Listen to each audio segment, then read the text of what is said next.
Hey y'all, welcome to another episode of Bounce. I'm Lexi, I'm Janine. and today we are going to discuss the topic of self love and dive into a few questions in relation.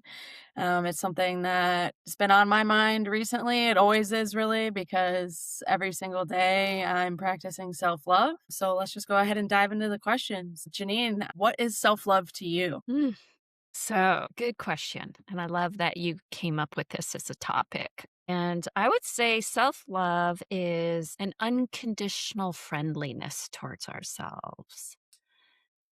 Um, so there's a concept in Buddhism, it's called metta, loving kindness. And that gets translated as unconditional friendliness. And I think that's such great language because it helps me treat myself the way I would treat my best friend. And if you think of the habitual thoughts that go through our mind on any given day, and a lot of them are pretty brutal, towards ourselves. And so one way I can sort of remind myself or try to shift out of that habitual thinking is to ask myself, would I say this to my friend Mavis, or would I say this to Kara, or whoever, right? Of course not. Then why am I saying it to myself? So it's a really sobering way to catch those negative thoughts. Because as we know from really cool research, that what we think, the thoughts we have about ourselves, very much impacts how we feel about ourselves and also how we feel physically, like our health, right? So that's one thought I'm having of how to define self love. How about you? Yeah, I love that. Just kind of want to piggyback on that, the habitual negative thoughts about yourself. I mean, we could change that at any point, right? And so now that you have this understanding and realization of it, you can completely like reframe that and instead have like positive thoughts about yourself. Because I've definitely gotten to mindsets like that. I feel like we all do because it's kind of programmed in our society, instead of having self love, to have self sabotage and to hate yourself, which is like the most absurd thing to possibly do on the face of the earth, really, because if you don't love yourself, then, you know, you're not gonna have a good existence, and you're not gonna be able to have an impact on the world for positive if you can't even do that for yourself. So, for example, a way that I've been practicing self-love recently is through affirmations at night and in the morning time, when you're in that theta wave state just before sleep. It's a meditative state. Instead of going down any negative thought loops or obsessing over this happened during the day or unworthy thoughts about yourself, I've been speaking affirmations like, I am worthy, I'm strong, I'm beautiful, I'm abundant, I'm divine, things like that. So that's had a really profound effect just the past few days doing it. And it cancels out kind of that negative thought pattern loop. I haven't been doing that much lately. So What do you notice is the impact? You said it's had a profound shift. What do you notice? I just feel so much better throughout the day. And I've just been really feeling abundance in general recently in different ways in my life. And because I've been like speaking that into existence so much more recently with those affirmations. And I've just been doing them kind of in the middle of the day or at work when it's slow and I'm on the rooftop staring off at the mountains, kind of chilling, waiting for people to come in and action to happen. I'm just saying it out loud. So, what are you saying out loud? What's I'm abundant. I'm strong. I'm divine. I'm beautiful. Mm. I'm powerful. Yes, you are. You sure are. 3 snaps, 10 snaps, 99 snaps. That's great. Yeah. This is just one example of what self love can look like, right? And as we go about life, loving ourselves and knowing ourselves more and being on the spiritual journey, it's so much easier to just practice self love. I mean, with everything I do every day, I'm practicing self love, from the way that I start my mornings and, craft my evenings when I'm home. It's just everything that we do is self love when we're putting ourselves first and foremost, because that's how we show up best for the world at large and for the ones that we love as well. So is that part of your definition of self-love? Yeah, I mean, it's this deep caring for oneself. So one of the things for me in this unconditional friendliness toward myself, which is a form of caring that I've really developed and deepened over time, has been a real sense of humor about my imperfections. Yes. So yeah, it's now I've been doing it for so long that now it's more my habit that when I do something ridiculous or what I used to call stupid, I just laugh. I just laugh. I laugh out loud even. Or if I have a really ridiculous thought in my head, like, oh my God, did she really wear that out in public? Like just some sort of, automatic judgment that I Mhm. might have about someone, right? And I'll catch it, and then I just crack up like, "Oh my goodness, Gene, that's such, wow, it's such a negative judgment." But I don't judge myself for judging, right? I just sort of Mhm. have a real sense of lightness around, things that I don't do, that I kind of mess up or don't do well. It's a little bit harder when it's something real, like important, like if I, blow a job interview, like which I did a few weeks back, because the habit, the first reaction is just all this negative self-talk, like beating myself up, about it. And I'm in the car, I'm driving home. I have like a 40-minute drive, and I was doing that for however long, say 5, 10 minutes, and just all the I can't believe you answered the question that way, Janine. And oh my gosh, how could you have blown that? And how many interviews have you done in your life? Just like the bully. And then I just caught myself. I'm like, well, Yep. this and the circumstances they were terrible circumstances. I mean, I walked in, I thought I was walking into a friendly crowd. I thought there was going to be like 3 people. And I was not walking into a friendly crowd. There was like 9 people all around the room. I was at a table up front all by myself. Right away, the person interviewing me had this like, so this is what we're gonna do. It's gonna that's the Uh, format, and you can ask questions at the end. And I was just like, are you sure this wasn't a nightmare? It sounds like a nightmare. I would not have even have wanted that job. Who literally cares? totally, I can't. I mean, it was for a strategic planning gig. It was going to be a consulting gig, but that was my reaction too. I walked in, I'm like, I can't work in this environment. But anyway, so in within a good 10 minutes or so, I was really able to turn the ship around, and I'm proud of myself for that because I don't think. I mean, in a way, I think you're an enlightened person if you straight out the gate can just comes from self love all the time, right? It's just I don't know. If you grew up in the United States, there's no way I think most of us are going to grapple with this in some form throughout our lives. So I was pretty proud that, a good 10 minutes later, I was able to just laugh and go, okay, well, that's pretty funny that you answered that question that way to me. Yeah. And I get it. I can understand why. The pressure was just too intense. I never Mhm. do well under pressure. I don't do well in competitive, evaluative environments. So Yeah. that's Well, kudos okay. to you for doing it, because honestly, I feel Yeah. like I would've been like, "You know what? Bye." Walked out. So I my don't. mind went blank, Yeah. my mind was blank, which is why I was answering questions poorly because I couldn't.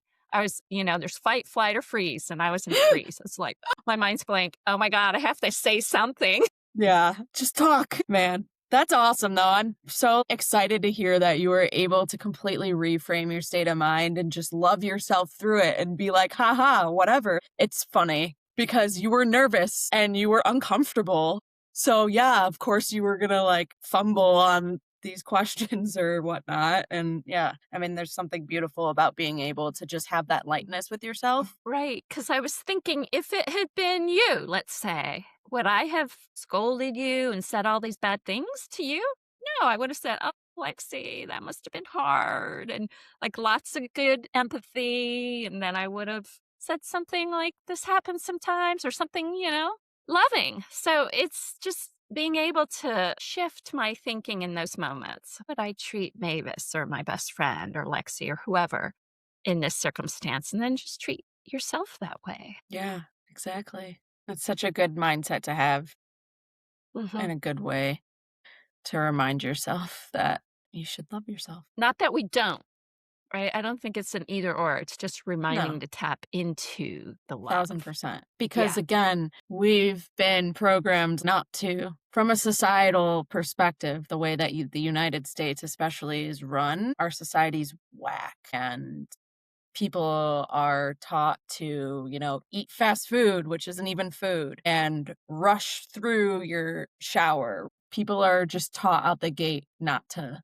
care for yourself and love yourself because you're just rushing through life instead of actually taking time to live it. Mhm. Mhm. Yeah. I think I saw it when I was a parent, and then I was gonna say there's research on it, but that's always one of my lines I say in every podcast, that parents, conflate achievement with love. So I think Yes.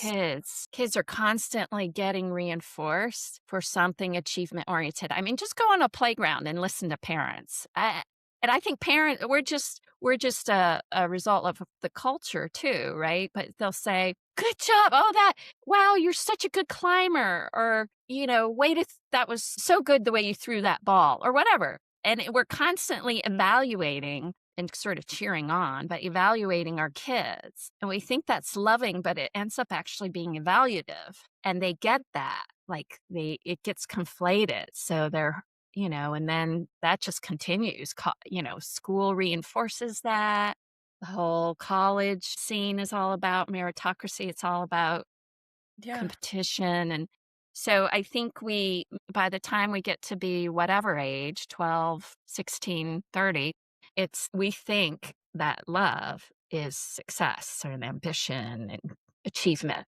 And we think that achievement looks a certain way because we've all been indoctrinated into this way of thinking, which is not a way of thinking that I live by anymore. So, because it's again evaluative and based on competitiveness and constantly comparing yourselves with others instead of realizing what you have to offer the world and what makes you different, right? There's a reason why Mm, like our yeah. creative energy is stifled in this society. And instead, no, you just need to shut up, sit there, and regurgitate information back to me. Good job, little Johnny. You're so smart.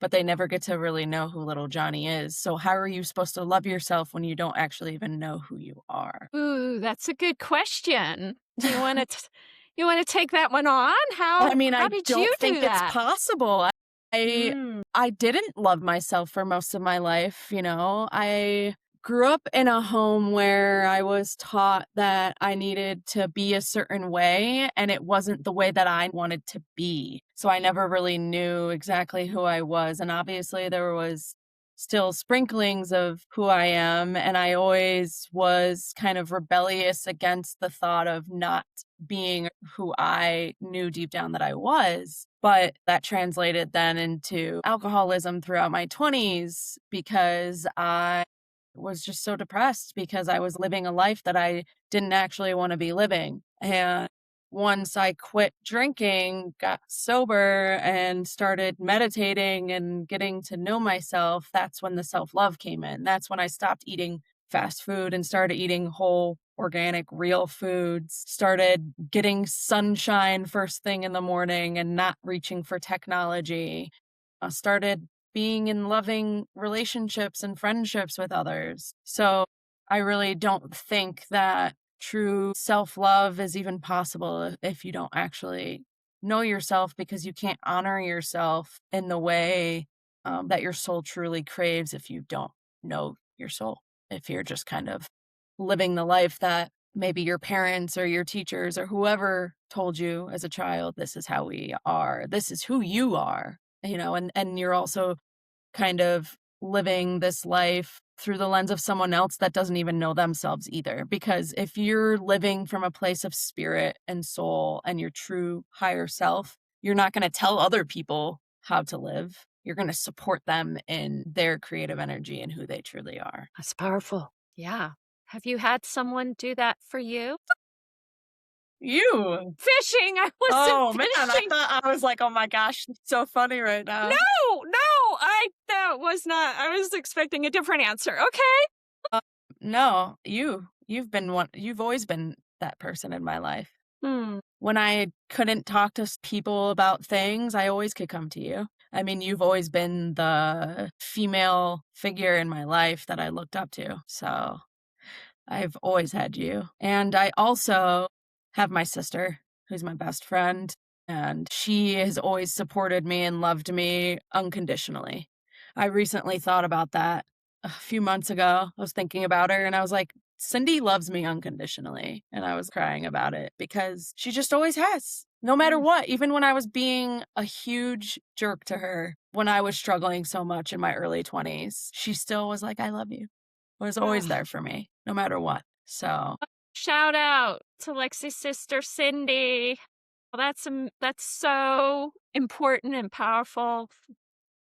I'm so happy to hear that. You know, that when we talk about bounce, because the thought of our podcast is, really bringing the light of awareness onto ways to be resilient and stories of resilience. And one of the most important predictors of whether you're going to bounce back from difficulties in life is having someone in your life. We just need one person who loves you unconditionally. And so you've got two, at least. at least I And definitely that think I have more. So, bodes well. That bodes well. but as far as females are concerned, because I just really think that it is so important in our society to have that sisterhood and lift each other up. And this is another question I want to Girl discuss power. is Look at that muscle, girl power. What's up? I haven't even been hitting the gym much lately, but I'm still always Way packing to that strength.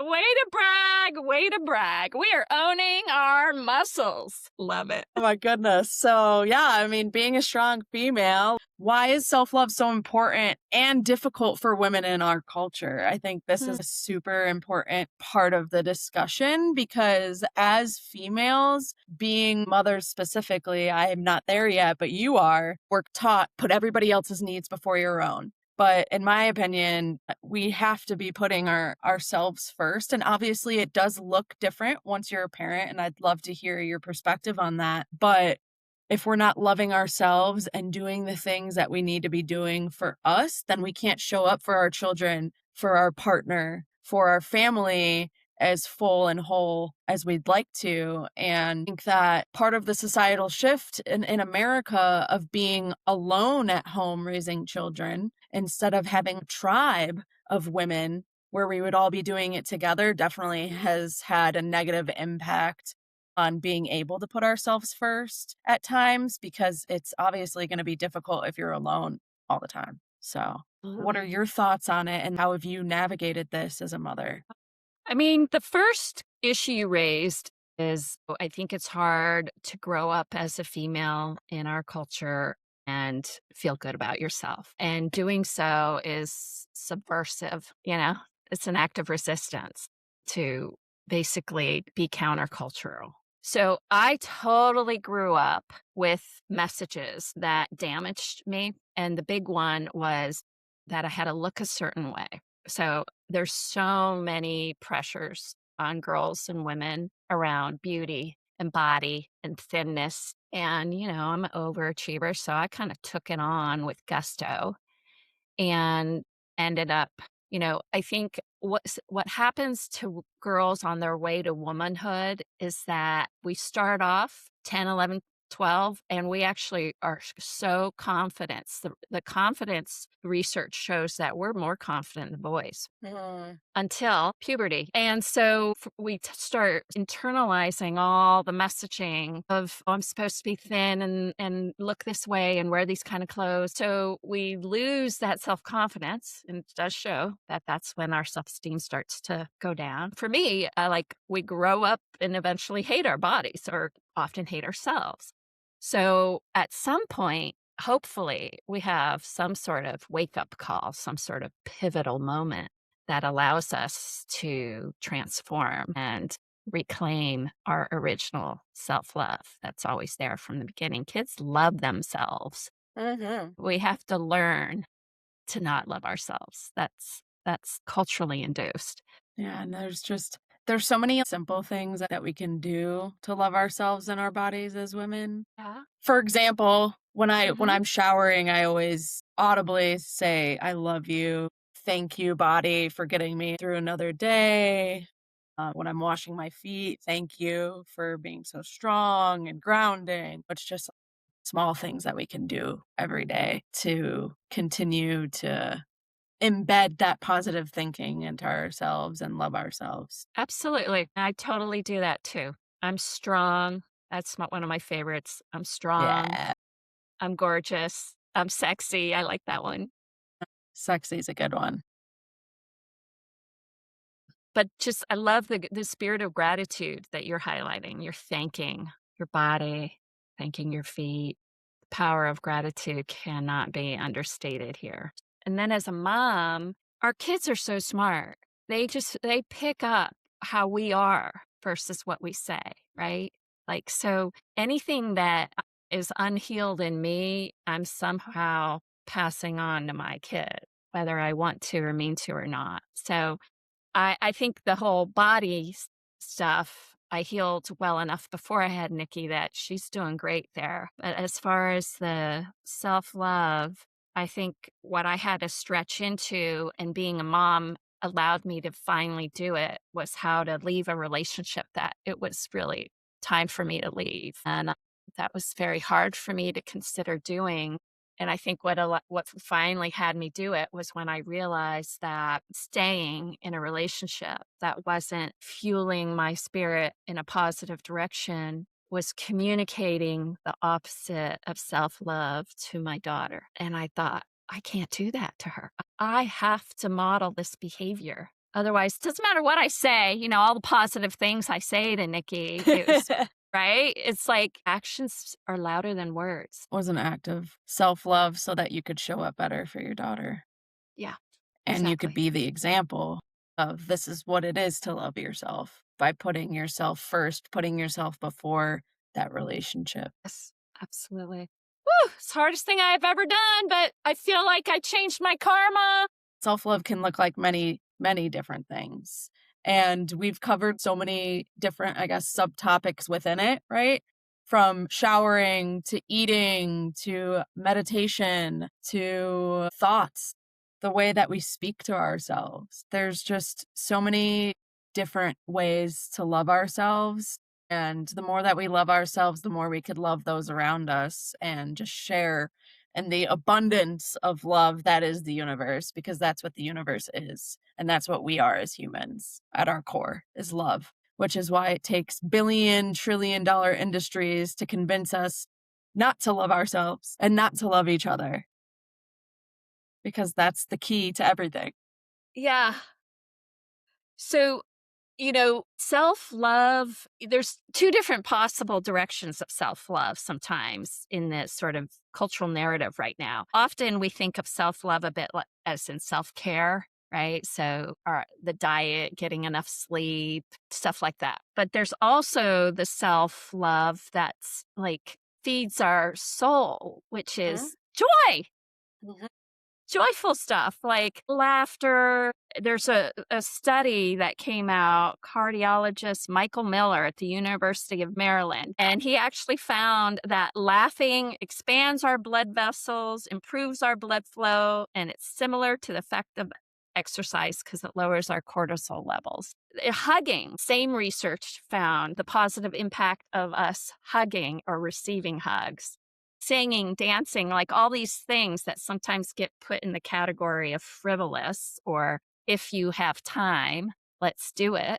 But actually, that should be front and center because doing those activities actually brings us so much joy. And in doing that, it has a positive physiological impact. So it improves our health as well.